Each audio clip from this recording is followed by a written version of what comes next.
Well, Annette and I have been married 25 years this year. At the end of this year, we've been married 25 years, which is, look, I spoke to her on the way, it's mere chicken feed compared to Ray and Heather, who were married 60 years this year, just recently, so congratulations to them.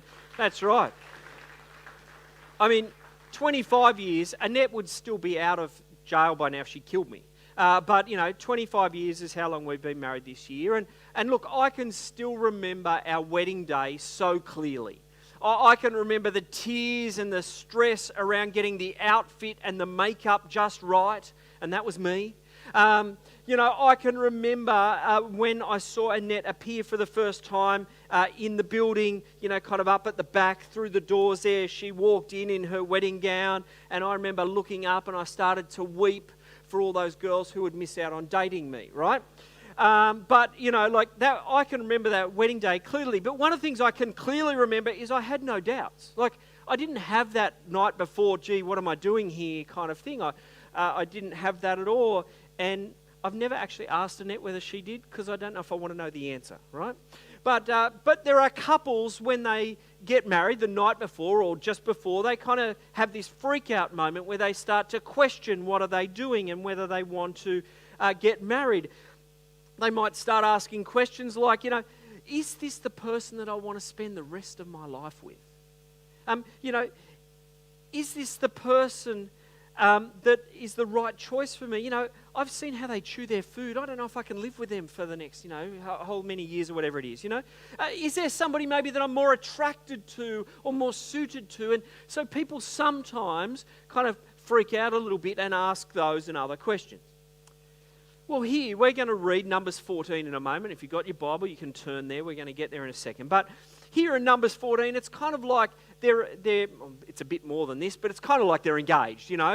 God's people have come out of Egypt and slavery, and we'll talk about that in a moment. And it's like they're getting the pre-wedding jitters. It's like they're asking, have we made the right choice here? It's like they're asking, is this God the one that we want to follow and trust all the days of our lives? It's like they're asking, is there another God out there that I'm kind of somehow more suited to in some form or another? So this morning I want to help you get to the understanding of Numbers 14 for a moment. So let's just remember, set the scene a little bit. You got Abraham called by God in Genesis chapter 12. God speaks to him about being a people and a nation and giving them land and blessing and these sorts of things, that they be a blessing to the nations and so forth. So you've got that happening in the beginning or middle of Genesis. And then a bit later on, you've got Abraham's kind of offspring, Jacob and his sons go down into Egypt out of famine. And, Joseph's down there and offers them safe harbour, so to speak, and they get the blessing of that. Then we know, after years, those that kind of knew Joseph and liked him, they all die. And so God's people are effectively in slavery in Egypt. Then what we know is that Moses comes along and God speaks to Moses out of the burning bush. You know that story, and sort of says, hey, come and lead my people. And Moses has a little bit of a false start that costs him 40 years, but he comes back and he ends up dueling with Pharaoh, the whole plagues thing and all of those sorts of things. But eventually he leads God's people out of slavery. And he leads them into this cul-de-sac moment. Now, I was thinking about this in preparation for today. A cul-de-sac, I don't know if it's called that, or if people understand that in different languages and that. But a cul-de-sac is essentially, where a road just comes to an end and there's a bit of a blob at the bottom where you can turn your car around, So that's a cul-de-sac. And in a sense, the cul-de-sac moment for God's people is that on one side there's hills and on one side there's sea, and behind them is the Egyptians, coming to attack them. And so they're trapped. They're in this trap, this cul-de-sac with hills and sea and enemies, and they're trapped, and it's at that moment that God opens the sea and they walk through. This astounding moment that reminds you and me to have faith that the same God who rescued his people from a cul-de-sac moment that looked impossible can be at work in your cul-de-sac moment. It's a beautiful comment, isn't it, about God's ability to be at work when things seem hopeless, when there seems to be hills and sea and enemies, that God can still do something. But they arrive at, after they go to the Red Sea and that, they arrive at Mount Sinai, you get the Ten Commandments, and they basically spend a year there, roughly, preparing the tabernacle, the tent of meeting, the tent that's going to go with them, that they will worship in, sort of the precursor to the temple. So they spend about a year there, and then they move off to a place called Kadesh Barnea. And in there, they go and they're literally, not quite this, but they're like a stone's throw from the Promised Land. You know, it's not quite like this, but it's sort of like the Promised Land is over the other side of Lane Cove Road. They can see it, they can almost smell it, they could probably lob a rock and almost hit it. You know, they're right up against the end of the Promised Land. And they send, and this is about 2 years after the escape from Egypt, they send the 12 spies out. They send 12 of them. 10 of them come back and go, no, don't do it, it's too bad, there's too many enemies and all those things. And 2 come back in Joshua and Caleb and say, no, God's got this, let's do this. So it's at this moment that we pick up the reading in Numbers chapter 14, verse 1. That night, all the members of the community raised their voices and wept aloud. All the Israelites grumbled against Moses and Aaron, and the whole assembly said to them, if only we had died in Egypt or in this wilderness. Why is the Lord bringing us to this land only to let us fall by the sword? Our wives and our children will be taken as plunder. Wouldn't it be better for us to go back to Egypt? And they said to each other, we should choose a leader and go back to Egypt. Then Moses and Aaron fell face down in front of the whole assembly, and Joshua and Caleb, who were with them, tore their clothes, and they said to the entire Israelite community, assembly, the land we passed through and explored is exceedingly good. If the Lord is pleased with us, he will lead us into that land, a land flowing with milk and honey, and will give it to us. Only do not rebel against the Lord, and do not be afraid of the people of the land, because we will devour them. Their protection is gone, but the Lord is with us. Do not be afraid of them. So they get right to the edge of the Promised Land. They get right to the edge. And they've got this choice. They can go in and overcome the obstacles, or they can turn back to the wilderness. They've got this moment where they're not sure what to do. You've got 10 people urging them not to go forward, and you've got 4 in Moses and Aaron and Joshua and Caleb urging them to go on. And I love how it's put so simply. If only we died in Egypt, they say. You know, can't we go back? Can't we choose some leaders that'll actually do for us what we want? And so they want to go back to that which they know. I mean, there's a saying that people want great leaders until they have them. And now leaders should be kind and compassionate. They should be people who serve and love those they work with. They should be servant-hearted and so forth. But they also should lead. And Moses and Aaron are saying this is the way that the Lord wants us to go. And God's people have a choice. What will they do? And as COVID-19 restrictions are lifting, as bits and pieces start to change for us, I felt this really strong word, probably in some ways the strongest I've felt about something like this for a little while. And it was this, that it was this sense of saying, before you press play again on what your life used to look like before the lockdown, stop and ask, what soundtrack should I be choosing? So in other words, before you press play on everything, ask, am I playing the right track? Am I playing the right record? Am I playing the right cassette? There you go, that takes you back for a while for some of you. You know, it's like, am I playing the right song? Rather than just going, I've got to shove something back in and press play, to go, wait up, what am I actually going to listen to? How am I going to live? What am I going to choose in this moment? Am I going to choose to go forward into the Promised Land, so to speak, or am I going to choose to go back towards Egypt and slavery? And to help us do that, I want to ask 3 questions. I want to ask us, me, you, 3 questions that I think Israel had to deal with. And the first is, what do we need to leave behind? Like, what do we need to leave behind? many of us, or probably all of us, actually, in this room, have moved in some form or another, at some point in another.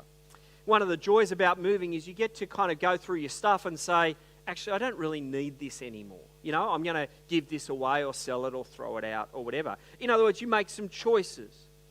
Israel, in Exodus chapter 12, had to make some choices.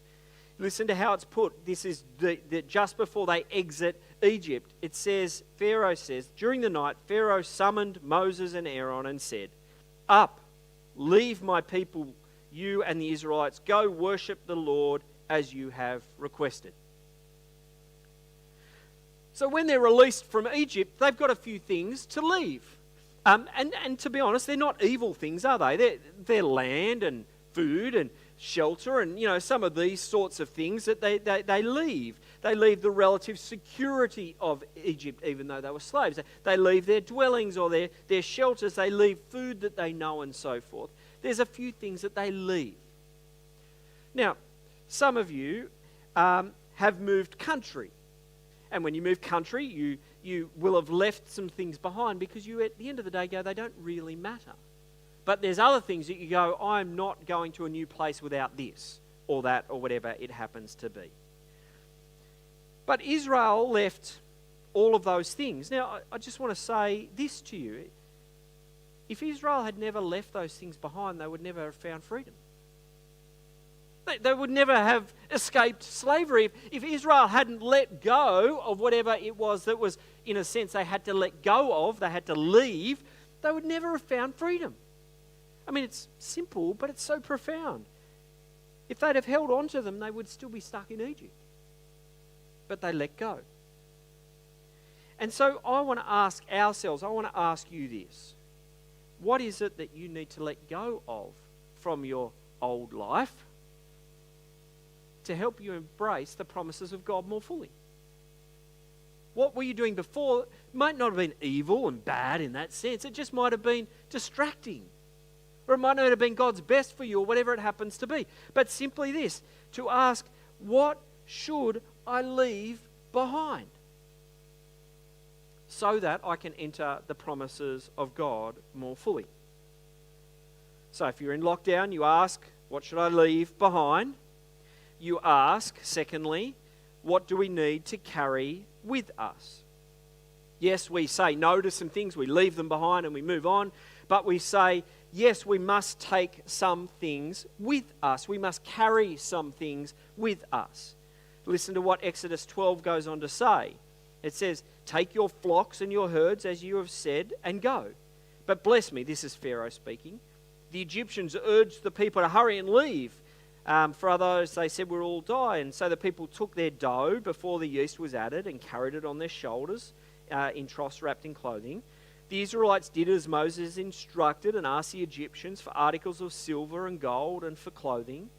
The Lord had made the Egyptians favorably disposed to the people, and they gave them what they asked for, and they plundered the Egyptians, it says.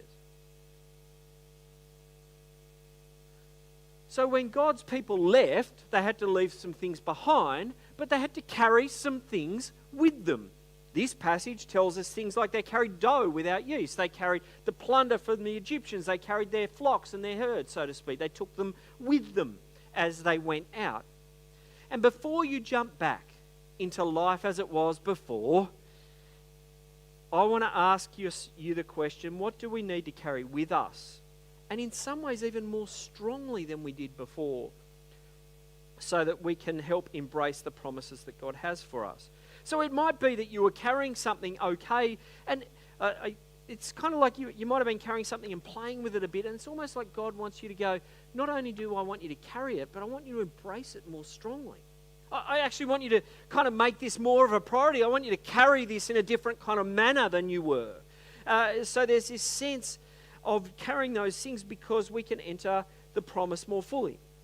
So, what should you leave behind?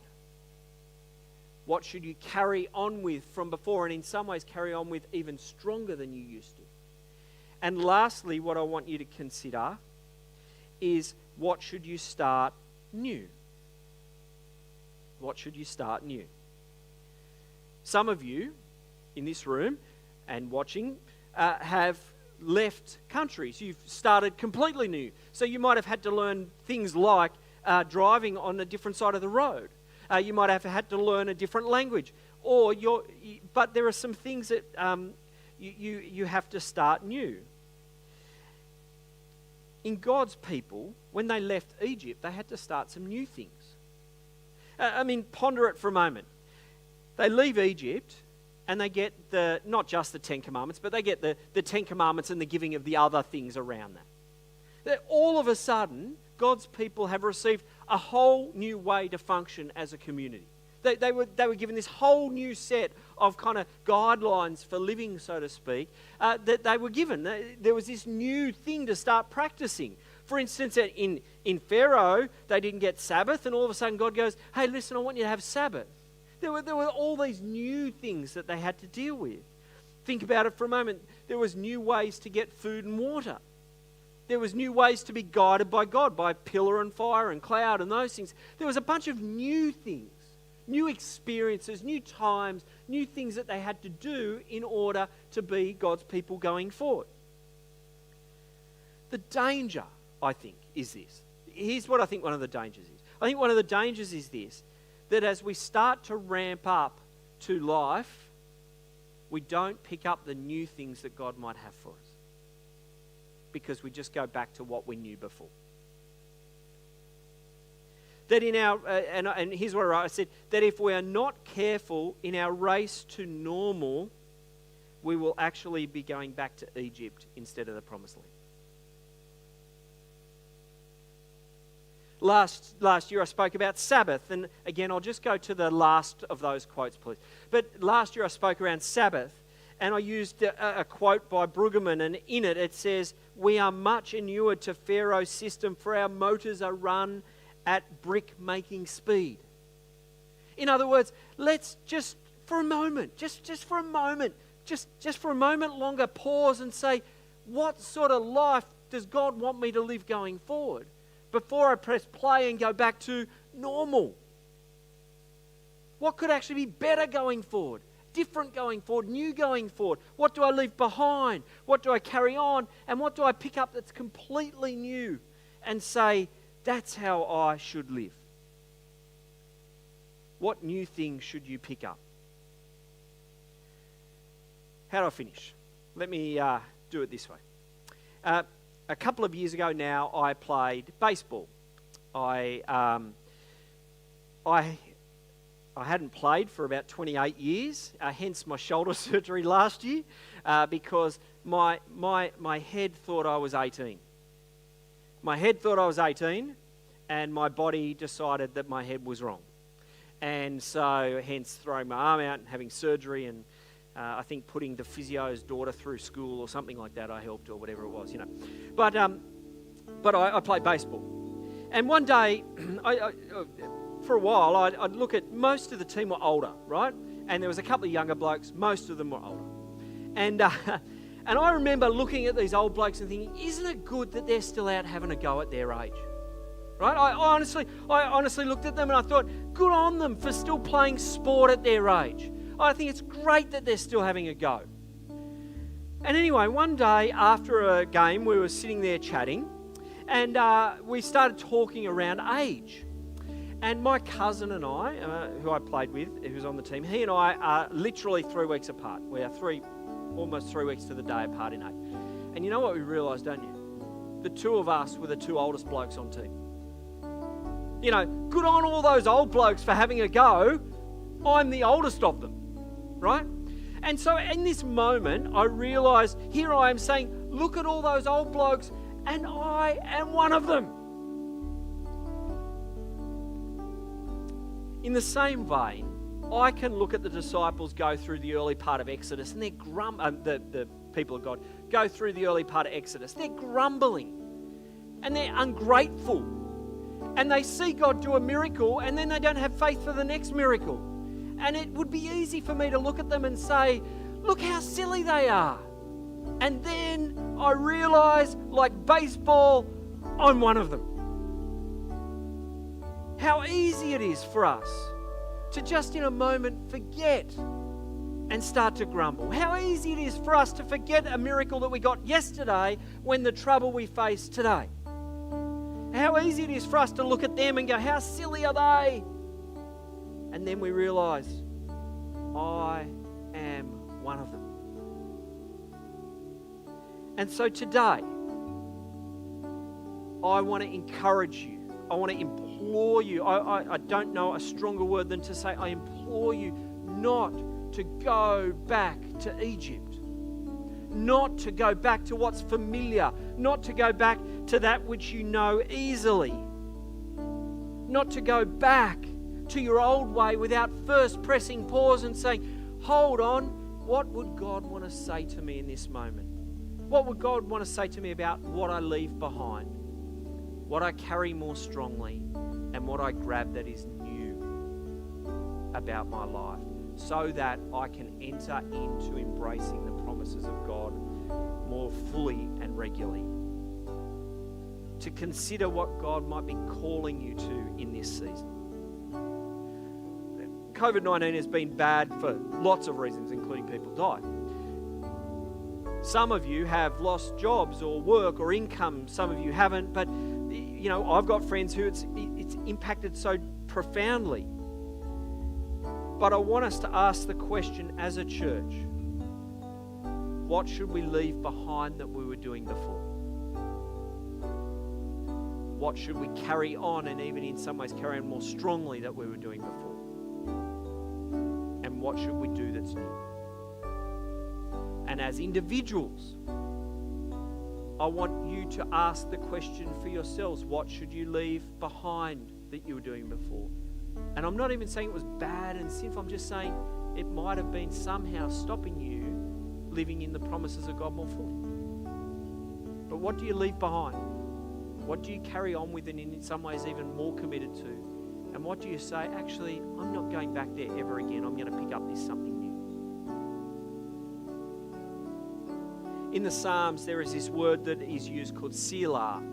And in the amplified version of it, a translation, it says, it translates Selah as pause and think of that.